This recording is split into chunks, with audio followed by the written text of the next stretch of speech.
Yes, guys, welcome back to the channel. Welcome back. This is my match day reaction. So Liverpool played two games today against Athletic Club, I should say. Both really good games. I can't lie to you guys. Both really, really good games. I think the first game, I wasn't really looking forward to it based on the lineup. If you guys caught my preview before the game, I was expecting maybe more of the first teamers to be playing in that game, but I was so wrong. I think the back line did really well with what they had round there with the makeshift.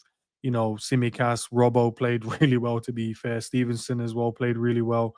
Woodman in the first half in goal, and I think the midfield of like Curtis Jones and McAllister, Trade Neoni. I think it worked really, really good. And I think Ben Doak and Rio as well, as the two wide men was a consistent problem as well. And Nunes doing what Nunes does as well, man, scoring and assisting. But it could be his final goal, you know, for Liverpool in the kit as well.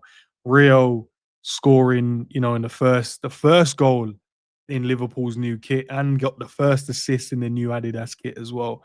But very, very good. Some well worked goals as well. Great goal from Rio. Picked it up in the middle third, drove it forward, and a great finish.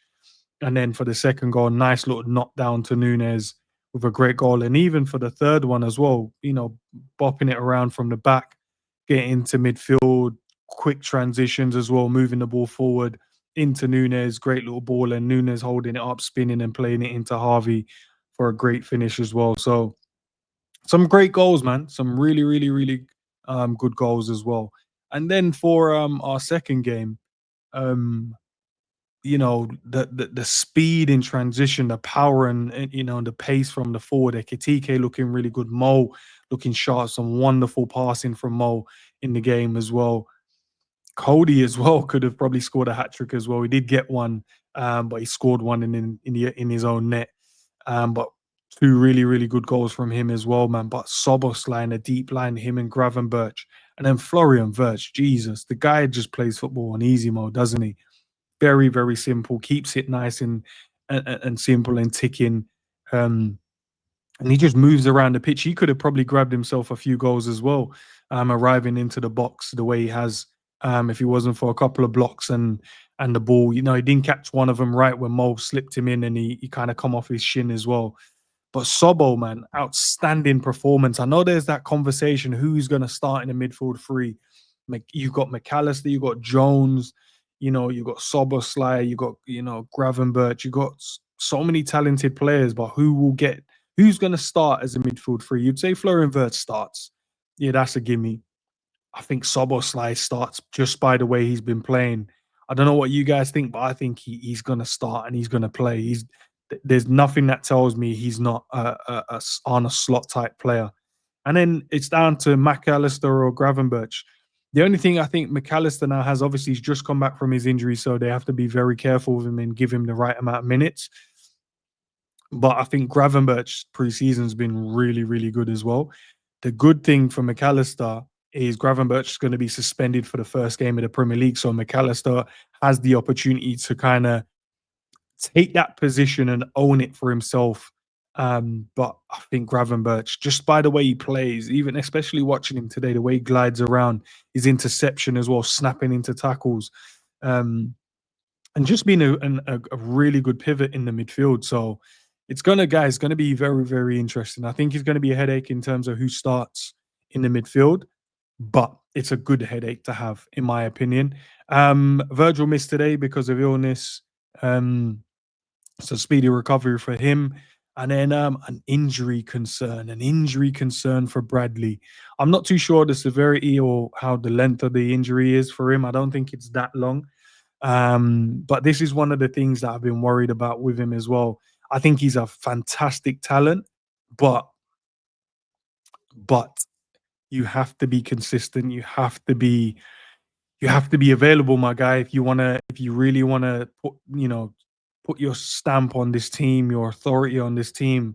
And what didn't help is Frimpong had an amazing game today, not only from the defensive situations, but also from an attacking situation, the overlap, the underlaps, the power, the pace, the defensive awareness as well. him and Konate was working in tandem. If it went out wide and Konate was the closest man, Frimpong would fill in as a centre back, and then vice versa. They'll just shift.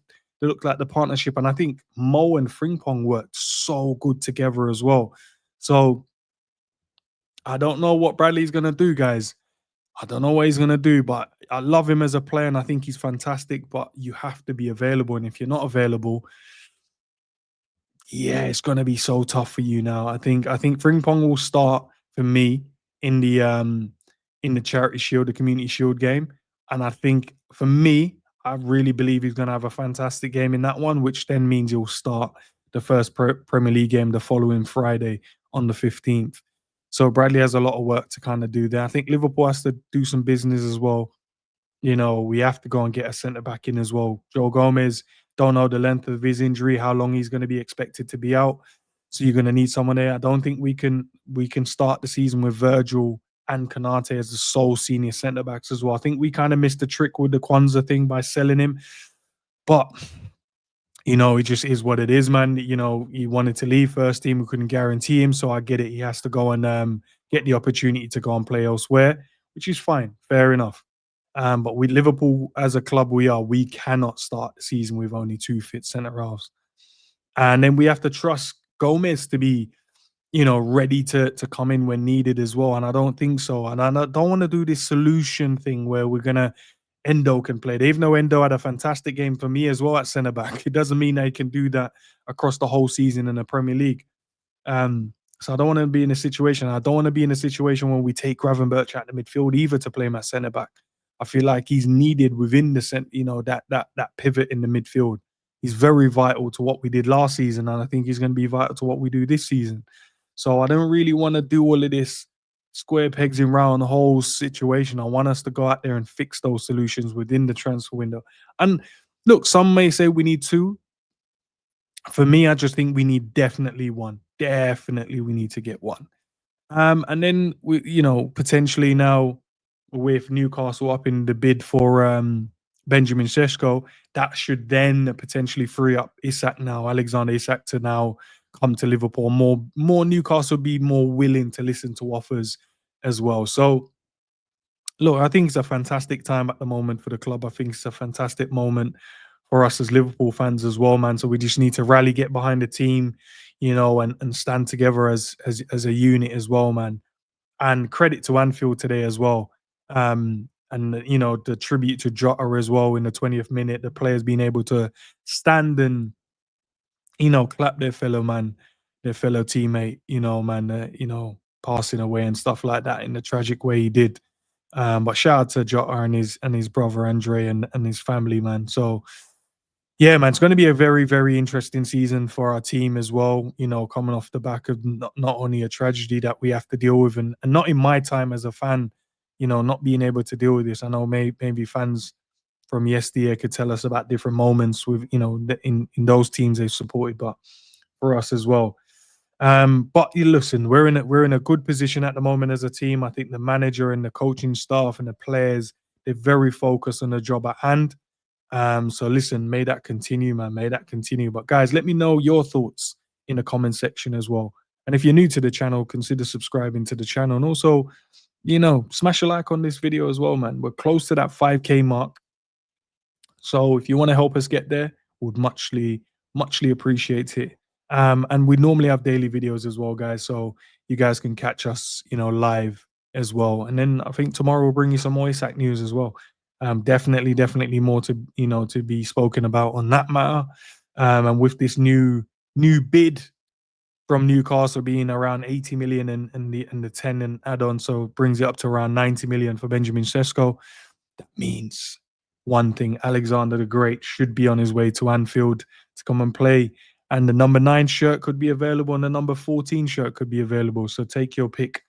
But listen, guys, as always, appreciate you all. Smash a like, subscribe to the channel if you're new, and leave down in the comment section your thoughts because I really want to know it. And if I'm up, I'll definitely reply. If I'm not, I'll reply in the morning. But big up to you guys. Catch you guys soon. Peace out.